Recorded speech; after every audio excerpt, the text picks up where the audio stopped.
Hey, welcome back, everybody. This is the last, I guess, sub-series video that I'm doing for Java, and we're talking about exception handling. And today I'm gonna go into custom exceptions. So we're gonna build our own exception class and see if we can use it in another class, and calling it. Okay, so again, a couple things I need to get out of the way is one, you should have seen my videos on the exception handling basics, how to throw an exception, what throws means, and yeah, and then that should pretty much cover it. Okay, so make sure you catch those videos before you even watch this, because I'm not gonna stop for certain topics that you should already know.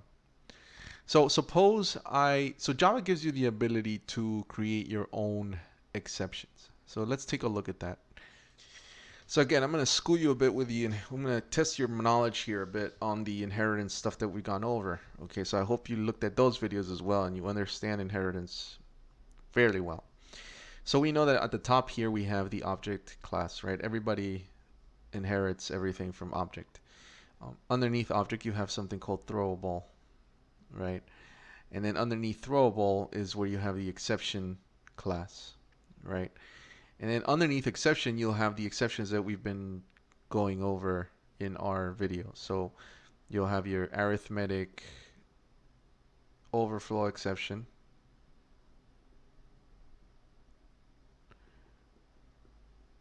and so on, right? Illegal access exception, all the null pointer exception, any exceptions that are underneath, right? And what you'll find is that if you look at the code, right, of any of these exceptions, they are going to extend the exception class, right? So exception class will be a parent of all these detailed exception classes. And then the exception class, the base class, is a child of throwable. And remember what I told you about when you do throw new, right? Anything that's after throw, it's got to be a child of, or some type of descendant of throwable, right? And it is, because if we look at all these exception classes here at this level, they are all going to be children of exception. Okay? So in that case, if that's the case, right, and Java has their own already predefined exceptions, why can't we as developers create our own custom exception class? And all we would need to do ourselves is inherit from the exception class, and that's what I'm going to teach you how to do.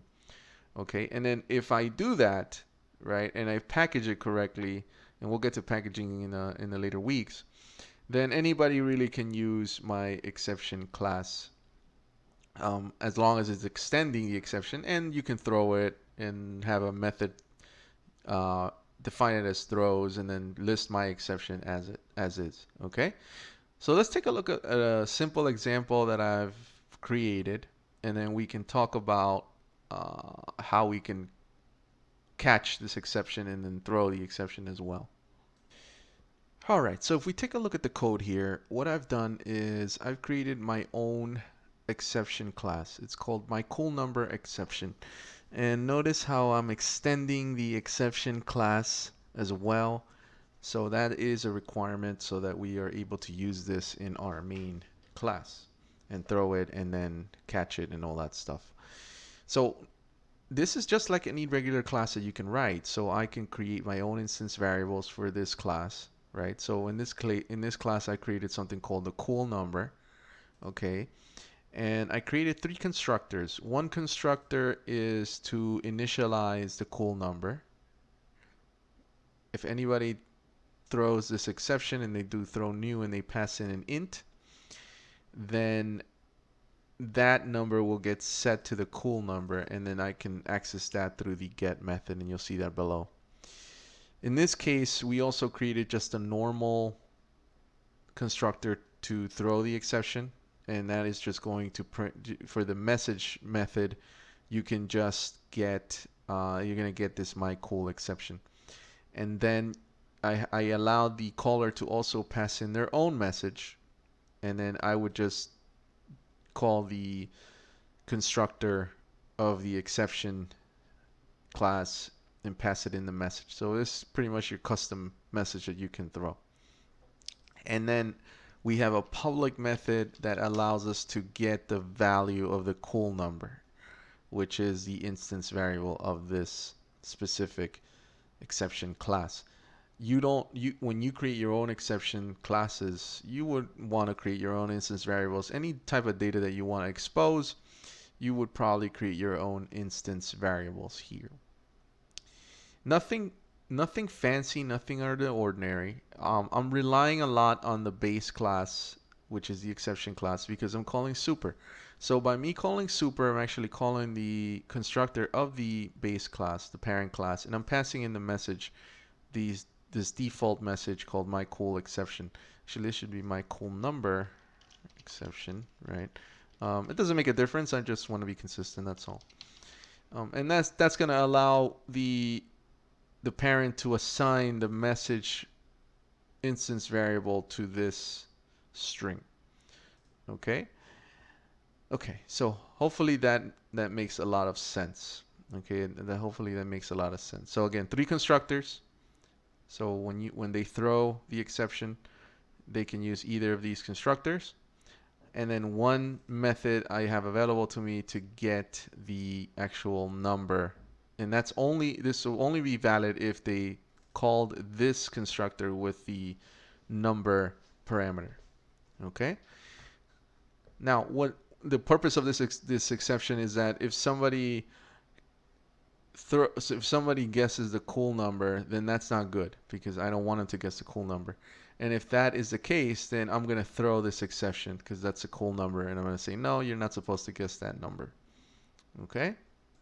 So if we go to the main, I've initialized the cool number to be 20. Okay? So I'm going to ask the user for enter one number except the cool number. Right? So I want everybody to enter anything but 20. Right? I can change this as much as I want. And we'll use the input, and then if the number equals cool number, then I'll throw the new my cool number exception and pass in the number that they. So what is this doing? It's actually calling the constructor with the integer constructor, right? With the integer parameter. So if we go back here, it's going to call this constructor. And by calling this, I'm calling the super base class method, right? I mean the super base class constructor, and it's assigning the message to that, right? And then I'm also initializing the cool number to whatever they passed in, right? So the first pass we're gonna put in 20, and it's gonna set that to 20.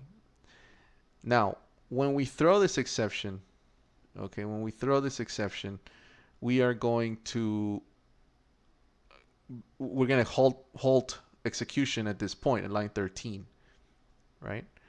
We're gonna halt execution line 13, and then we're gonna instantiate a new object of my cool number exception. That's why we have new. And then we can call the methods of my cool number exception. So if we go back, what methods do we have available to us that are public in my cool number exception? The only methods right now is get cool number and anything in the base exception class, which is get message. Okay? So we're going to print this out along with is the cool number, and that's not the correct number we should have. Okay? So let's do that.